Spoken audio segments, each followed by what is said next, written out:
Well, hello there. Um, this is Dr. Dave Cornelius. I'm presenting to today on I have an idea and I need to know if there are customers willing to pay for it. This is what our conversation, our topic is going to be, and we're going to dig into design thinking as a tool that would help us to tease out some of that information. So, quick insights about who I am: servant leader, an entrepreneur, coach, and trainer. Um, Written a few books that I have out on Amazon.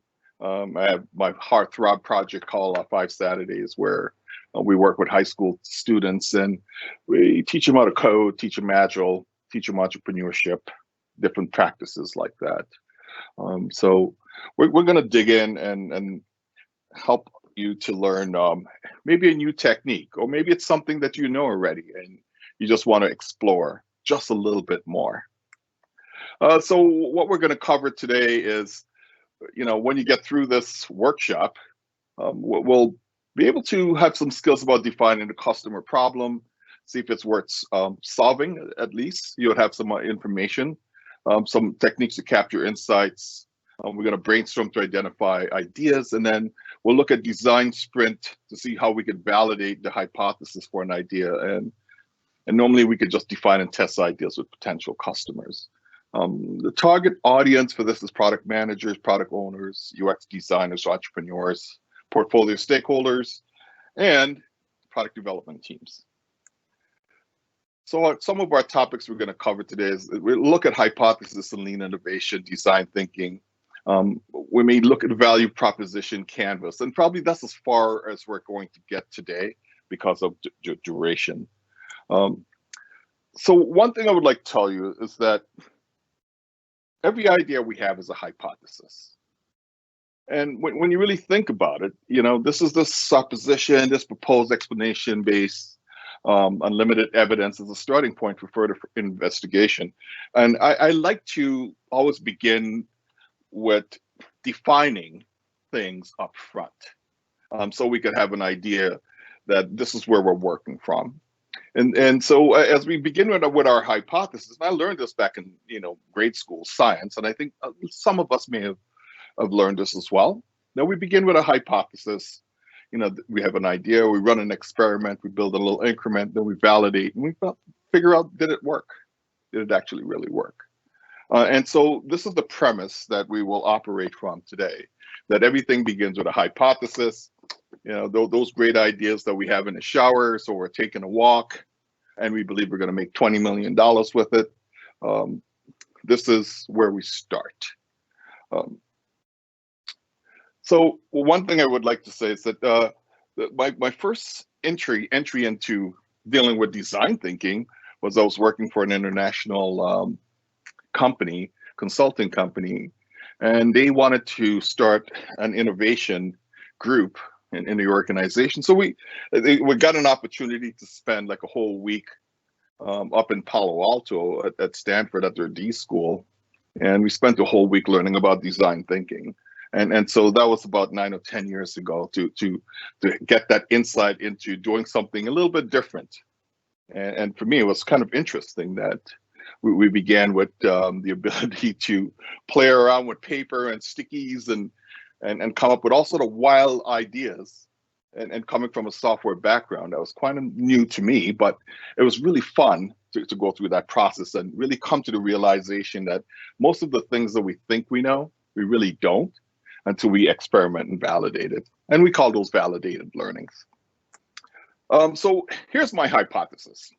And we'll start with that I'm saying because of COVID-19, people would use chatbots and mixed reality, which is the augmented and virtual reality for learning and development. And so we'll have a chatbot that would give us an opportunity for interaction and conversations without having to have someone like me, who's a trainer and a coach, to answer questions. And we'll use VR and mixed reality to find different ways to interact with our topic. So that's my hypothesis. I'm not sure if it's true or not, but and I'm putting that out there for us to think about. And so as we have a hypothesis, we go through this stage of a hype cycle. I'm borrowing this from Jeffrey Moore from Crossing the Chasm. You would also find the hype cycle also on Gartner. And we start to think about as we progress through this. So when we look at the very first cycle of innovators, right? This is all the people, it's like a hobby for them. We have this new idea, it's like a hobby, and they're willing, about 2.5% of them are willing to jump in, right? They see something new, feel brave about about trying new things, and they go for that. And so as we get to the height of what we're working on, and the new idea, then we call that the peak of inflated expectation, right? Yeah, we think this is going to make millions of dollars. And then over time, we start to realize that here comes the early adapters, right? There's great news. People, the market is saying, oh, this is a great opportunity. We're going to make some money here. We could change the way we work. And about 13.5% of those are early adopters who are part of that cycle. Then comes the trough of disillusionment. This is where things may tend to fall apart at times, right? Interest begins to wane. There's some failures that we're experiencing, but as we're working through the process, we start to get into the slope of enlightenment, right? And this is where the early majorities are. About 34% sits in that space. And you think of the early majority are the practical-minded consumers. This is where they've seen the product to be useful. They'll try it, right? And they're really cautious about fads when you think about the early majority. And as you progress through the life cycle of your product, we get into the late majority. And so they care about things, about 30% of them. This is the market now. They care about things that are well established. We know it works. One of the challenges that they have is dealing with the ability to deal with change, right? They often like to buy things from big companies. So they would want to buy from the Amazons and the Microsofts and the Toyotas. And then come, right, the plateau of true productivity where, after a time, the product has made as much money as it's going to make. It's not going to get any more market share. And here's where the laggards come in, right? This is the next group.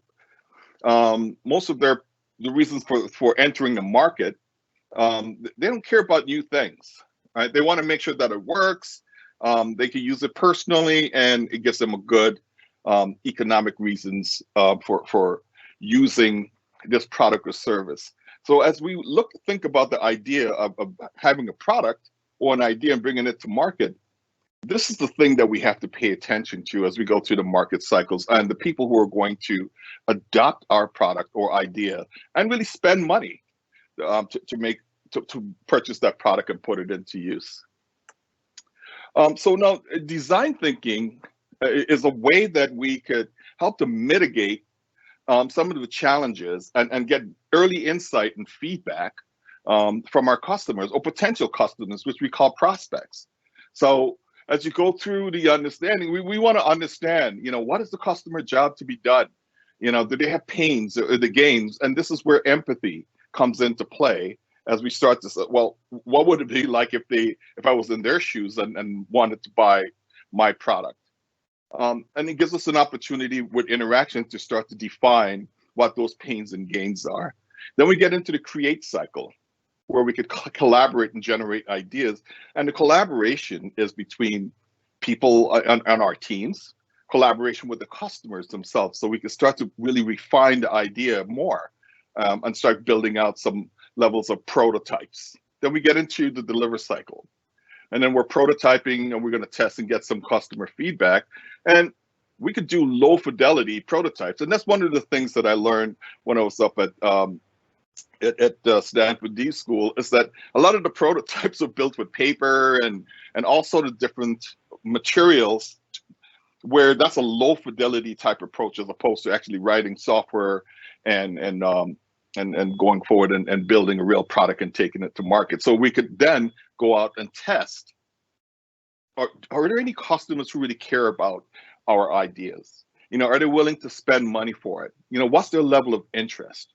So as we go from empathy to define, ideate, prototype, test, it gives us a cycle and a process where we could inject a brand new idea and get feedback from our customers before going out and spending a lot of money and building a product that no one wants, which typically happens.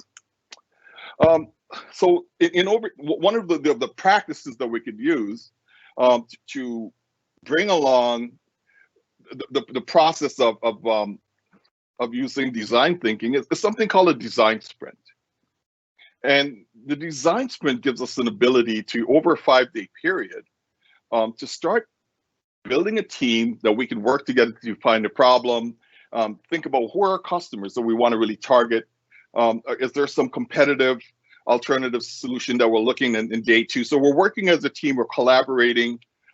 We try to have an opportunity to decide on the best solutions, build a prototype, and then go test it with your target customers. So over a 5-day period, you should be able to come up with some level of a prototype and to go forward and start having conversations with your customer. So we start with the challenge at one end, and then we're going to get some really great validated learning at the other end after working with a great team.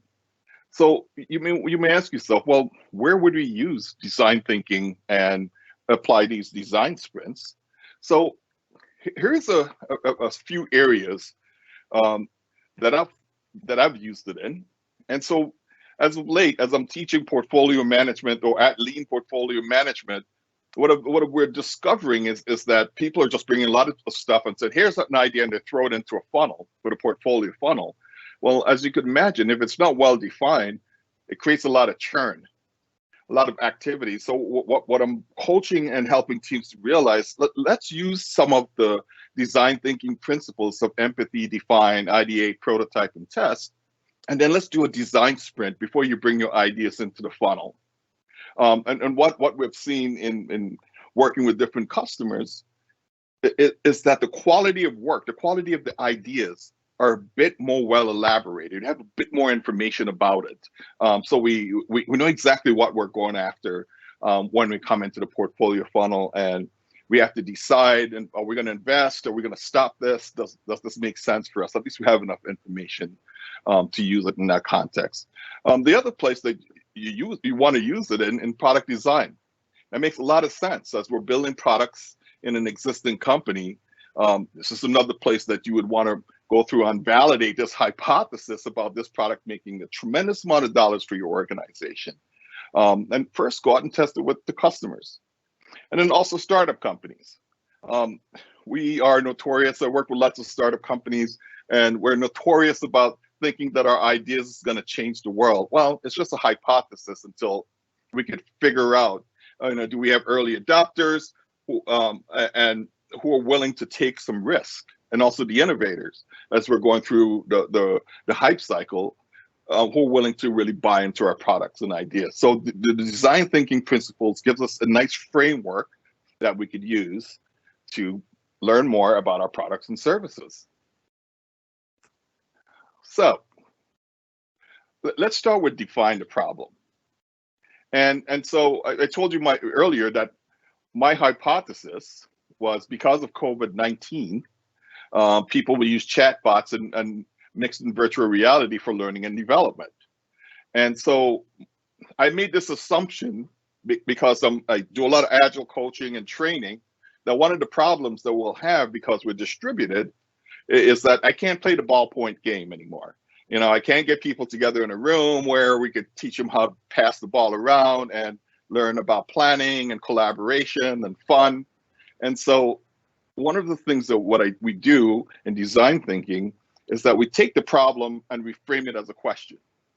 And so my problem is that can't play ballpoint game because we're just dispersed virtually or distributed. So we use how might we play the ballpoint game virtually, which gives us a totally different perspective by asking that question, because it's asking myself or the team, how do we respond back to that question? So what I would like to do is set up a 5-minute session where individually Here's the activity. I gave you a hypothesis statement. Because of COVID-19, people will use chatbots and mixed virtual reality for learning and development. I want you to identify a problem, and then I want you to take that problem and frame it as a question. So in my example, my problem was is that, hey, we can't play the ballpoint game because people are distributed. And so the way I reframe the problem as a question is, how might we play the ballpoint game? So Justin, if we could get this out to the teams, and I will start a time box when you let me know. And for 5 minutes, we will be able to go forward and come up with a hypothesis statement. You could use mine, or you could create your own. And then when we're done, I know Justin will ask him to put that into the chat area in Teams. So just let me know when you're ready so I could start the timer. You can go ahead, and Okay. the audience, when you guys come up with your statements, you can go ahead and throw them in the chat.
So we're at the halfway point. Just let me know how people are progressing.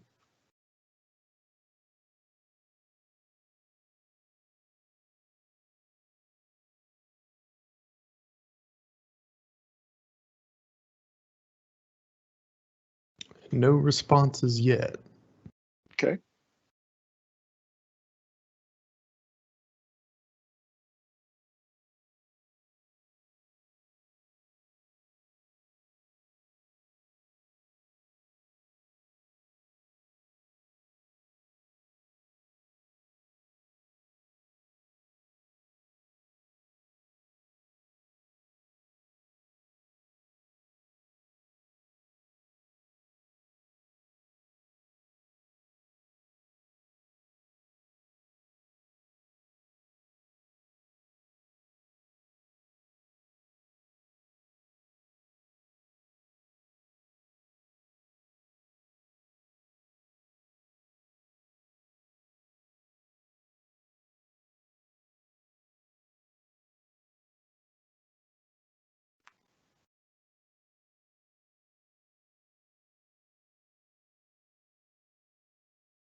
We have about 30 seconds.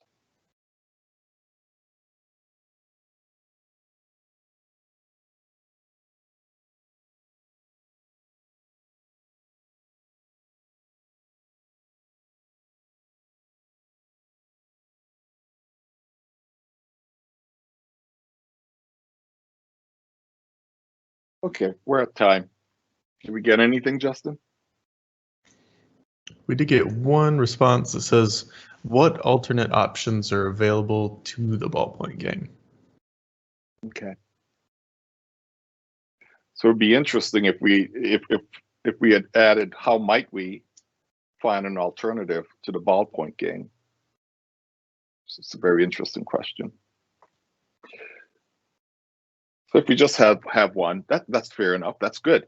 So let's move along. So after we have discovered the problem that we're trying to solve, and we think we're going to make money from, or we have an idea that we could make some revenue from that, we go through and we start thinking about what's the value proposition.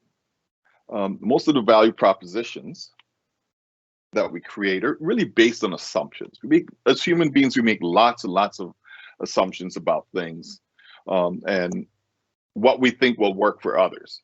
Maybe because we have some experiences in our organization, or maybe with a subset of customers. So we come up with a bunch of assumptions that our idea will work in different, instances. So the way the value proposition canvas works, you start over on the right side, or at least where it says customer profile. One of the things we want to understand is what are the customer's jobs to be done? And the customer jobs to be done is a theory that comes from Clayton Christensen. And his hypothesis is that customers would hire and fire any product or services based on their needs. And so one thing we want to know, like, well, what are the customer's jobs to be done based on our idea? What pains do they have? And will our idea help to satisfy the pains that they're experiencing, or what gain are there potentially that they could have from using our products? Now, on the value map on the left side, we said, well, are we creating a pain reliever for our customers to match with, to see if there's a fit with the customer gains? Is our products and services able to satisfy the customer jobs, or are we creating gain creators in the product that we're providing? So if I am building this chatbot mixed reality solution now for learning and development, some of the assumption is that Fortune 50 to Fortune 500 customers would buy into this. People could learn on demand, and we wouldn't have to travel as much as possible, and we could learn at 24/7. So that's kind of my assumptions, that these companies will buy into that product. And so the value proposition canvas help us to start mapping out, based on our assumptions, what do we know? But that's not enough. We have to go further. We have to go out and start having conversations with potential customers, to find out if our product and our idea will actually be a fit for that customer segment. So we start with gathering insights. Right? This is part of the defined, aspects of design thinking. We want to learn more about our customers. So there's several different ways you could do that. So as you're trying to gather and generate insights from some level of data analysis, so you could work with people, have interviews, and start to have discussion sessions with them by asking them different powerful questions to learn more about their interests and to validate if there's a fit. You could look at a secondary data source, so do some level of research, by using like the Harvard Business Review or some other data source, which could validate, or Science Direct, which could start to validate your assumption against a data source. And so as we begin to have these conversations with our customers, it's about empathy. How do I see, how is it possible for me to walk in the shoes of a customer and think about my product at the same time. And it's a very difficult thing to do. So that's why we go out and we have chitty chat conversation with our customers to really understand more about what's going on. And so here's another quick um, exercise or activity that I would like to do. So we have created a problem assumption. And so what we would like to do is, can we generate some questions that we would have during our interview? And I have some sample questions. So things like, what keeps you up at night? Is there a question I should have asked? Who else should I interview? And these are just basic questions that we could start to we could use as part of the dialogue. And I could only imagine that there could be more. One thing that we don't ask customers in these interviews is, will you buy my product? Because customers may, just because they may feel pressured because you're there, and they go yes, and that may be a false indicator. So you want to go out and ask powerful questions about what jobs are they're trying to get done in their lives that your products will satisfy. Questions that helps you to answer the question, what are the pains and gains that the customers are experiencing. So let's do another 5 minutes and just come up with one question. You could either do one for the customer's jobs to be done, or you could do one for the customer pains and gains. So Justin, I'm going to go ahead and start the timer. Give them about 5 minutes to come up with a question based on, and I know one person came up with a problem assumption earlier. So why don't we start there, and we'll try for 5 minutes and see. Matter of fact, let's make it shorter. We're going to do for 3 minutes and see what people come up with. Okay. So I'm starting the timer now. Sounds good. Okay.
So 1 minute left. 1 minute.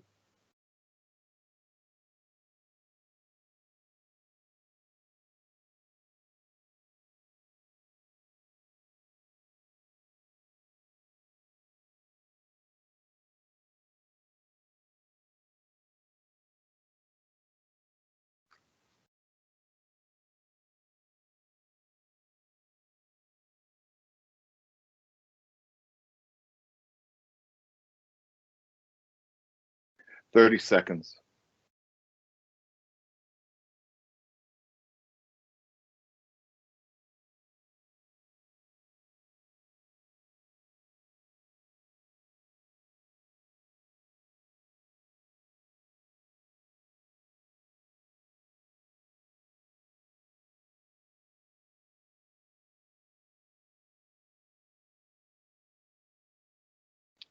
Okay, we're at time. Do we have any questions that people threw and or put into the chat?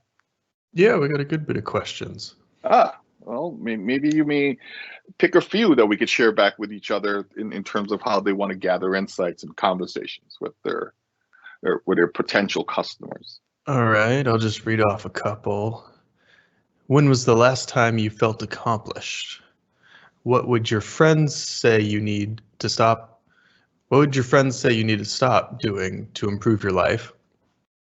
Who is accountable for the work you do? You're rich, now what? What is the main problem you want to solve? Focus on the problem, not the solution at the start. Okay, those are very good questions that you could have as a conversation with a potential customer as you're gathering insights about the problem and the assumptions that you're making, and so those insights would help you as you move forward um, in beginning to tease out and define what the problem is. And so one thing that I use a lot of IDEO tools. So one thing that they have, which is it's called the IDEO Business Blueprint, which this is also the lean business, a form of a lean business canvas or the business canvas. So the three things that I really want to tease out after these conversation is um, number one is like, what is the offer? So what is the product or service we'll make after these conversations with our customers? Number two is like, what is the unique value proposition? What the customer needs are we're trying to fill. What is the unique promise that our product offers? Um, the other thing is like, who are the customers? Who are we serving? So if just to start off answering these three questions, you could begin to start filling out some of the other areas of what are the channels, how we'll get our offer out to customers. We start having more conversation around revenue model and pricing and cost and partners and the team and resources needed to really validate our product before we even start building it. I'm currently in evaluating something like this right now for myself with some startups to see if this would actually really work as a solution going forward. So let's just keep going. So you can see that we came up with a hypothesis. We gathered some information from our customers based on a value proposition, and now we started to fill out a business blueprint. Sometimes this blueprint itself or this business model canvas, it could take months to get it done and do it well as you start to put this together. One thing I would like to do, since I believe we do have time, and Justin, this is where I need your help. I wanted to kind of like give you an illustration of what design thinking looks like, and also what a design sprint looks like. Since IDEO was, we have a video of things that has taken place, and they actually did this. So I figured this would be a good time to share a video as in terms of what does design thinking look like and what does the design sprint look like. And what I would like you to do is, just write down what you observed, right? So where did you see empathy? Where did you see him defining things? Where did you see him ideating? Where did you see him prototyping? And then where did you see him testing? And so if you could look at those 5 areas as we're watching this video, this would give us an opportunity to see what a company who created the mouse for Apple's computer, or Free Willy, the big whale, and several other products that they have designed that we have consumed and experienced over time. So why don't you go ahead, Justin? I'll stop sharing, and then you could go ahead and take over. And just remember to just capture what did you observe that from the design thinking activities that were empathy, define, ideate, prototype, and test. I'll stop sharing, and then Justin, you could go ahead and share that video. Thank you. All right.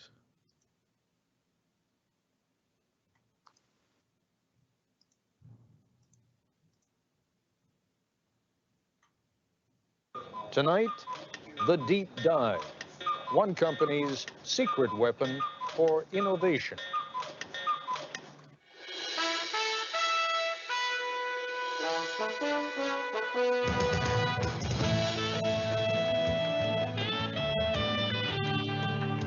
We went to IDEO, the product design folk, and said, take something old and familiar, like, say, the shopping cart, and completely redesign it for us in just 5 days.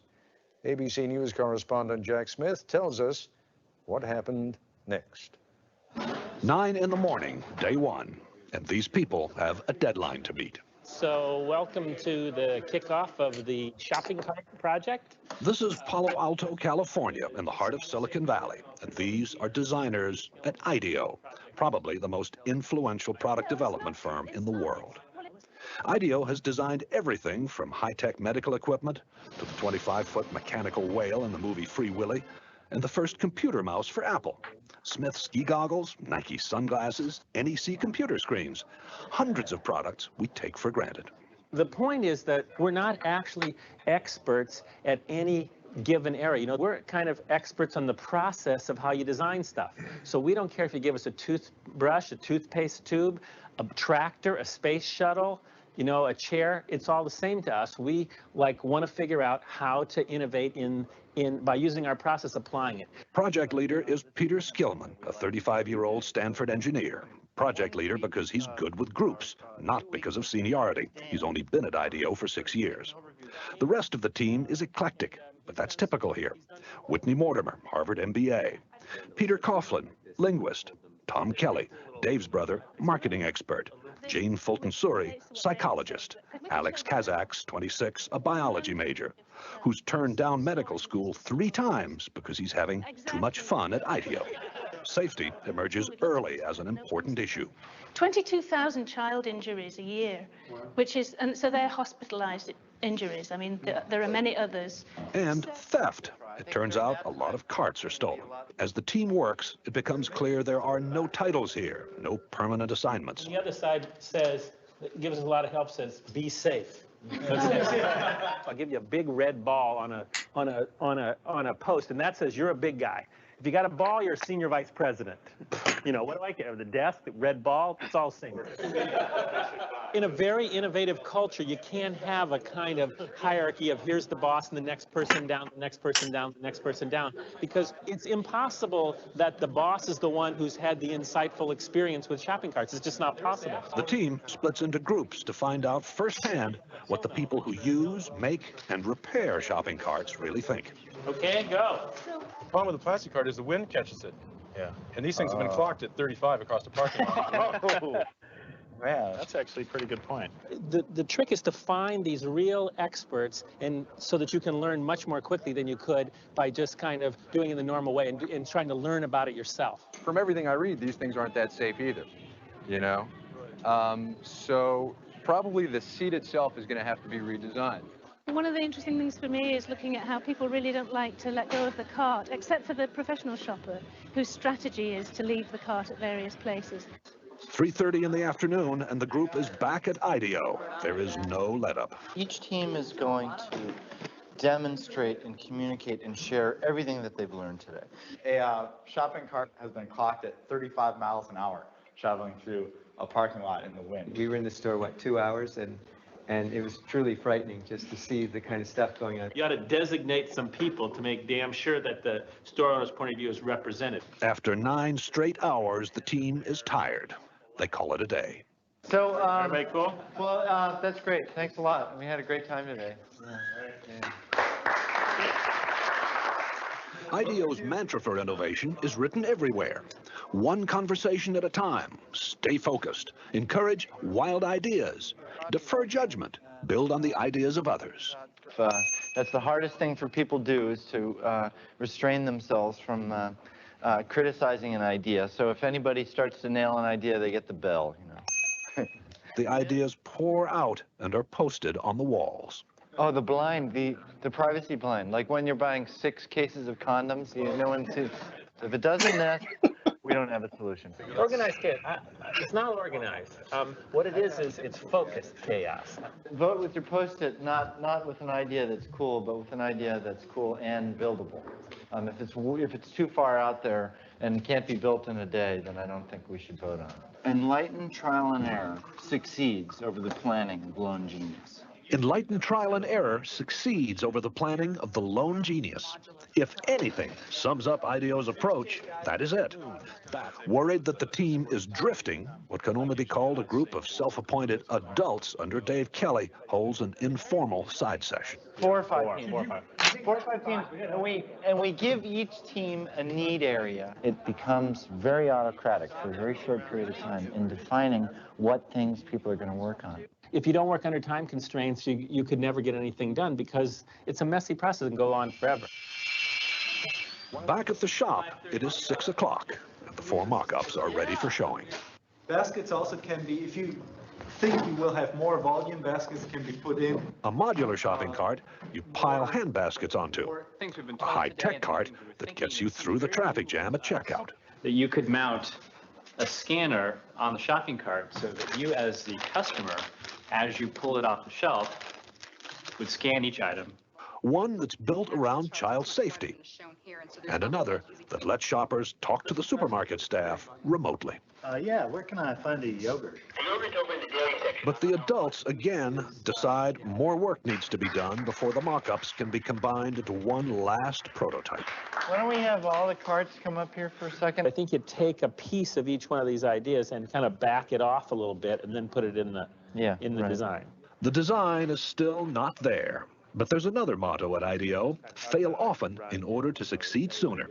And some of the team will be up half the night trying to put together a design that finally does work. Good. There it is! There it is! So we took the best elements out of each prototype. The cart, which is designed to cost about the same as today's carts, is different in every other way. What do you think? Well, I'm very proud of the team. I think it's great. Does this work for you? Works for me great. It's also beautiful. The cart's wheels turn 90 degrees so it can move sideways. No more lifting up the rear in a tight spot. And you shop in a totally different way. The bags are hung on hooks on the cart's frame. Remember, there is no basket here. At first, I was a little shocked, but I think you have some fantastic ideas here. It needs a little refining, but I think that it's great. I mean, we would want them. She also gave us some really good comments about how we could make this thing better. A lot of hours. Also, an open mind, a boss who demands fresh ideas be quirky and clash with his, a belief that chaos can be constructive, and teamwork, a great deal of teamwork. And these are the recipe for how innovation takes place. This is Jack Smith for Nightline in Palo Alto, California. Thanks, Justin.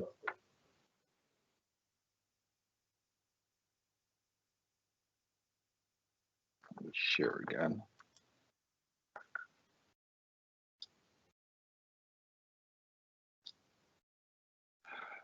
So what did you come up with in terms of looking at the design thinking flow after looking at that video? Empathy, definition, ideate, prototype, test. What did you observe? And you can put this in the chat as well. What did you observe as you watched that video? Looking at how they discovered and got a great understanding about the customer's job to be done, their pains and gains, how they created and collaborated and generated ideas. And then finally, in terms of delivering a prototype where they're tested and they actually got customer feedback. I would love to just get a couple of those in the chat to see what people came up with.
Are we getting any entries, Justin?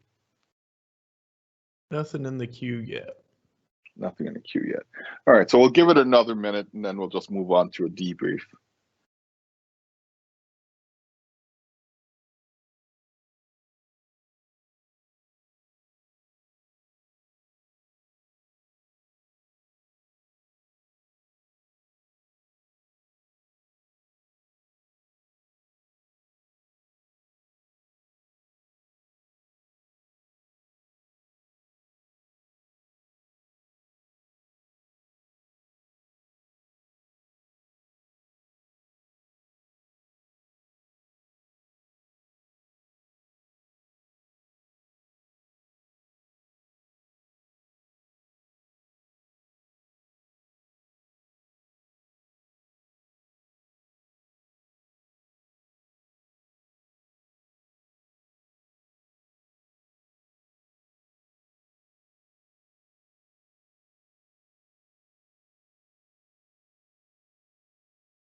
Okay.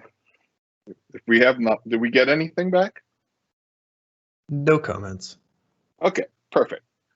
So let's just debrief before we wrap up. And so questions that I like to ask the attendees is, what surprised you? Was there anything that you learned that was new? And is it possible that you could apply some of the things that we discussed here today tomorrow? And so those are the debrief questions that I would like to see if we could put it out there and see if we can get some feedback in about a minute or two. Let's just say maybe 2 minutes and see if anyone has anything to share.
Or we have about 30 seconds.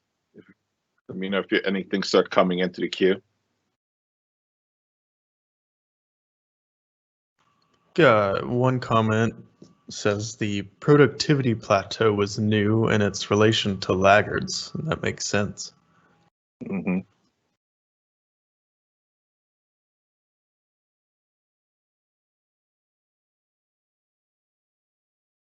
Excellent. So we're at time in terms of our time box for the debrief. I know we could ask questions at any point. I'm going to put up something that perhaps you could give me some feedback. If you want to help me improve in terms of my presentation, hit the QR code and it'll take you to a survey where you could give me some feedback. So we could, if there are any questions, let me know. And otherwise, I would say thank you, Awesome, for allowing me to present back to you. So, are any questions that we have as part of the debrief? No questions. Wow, awesome. Okay, so I mean that's it for me. And one more thing, you know, if like I said, we work with high school students. We teach them software development. A lot of the agile skills that we teach grown-ups, they learn as well. So if you guys want to help to support our program, here's a link that you could go to at the GoFundMe, or you could go to the 5saturdays.org website and support us in that way.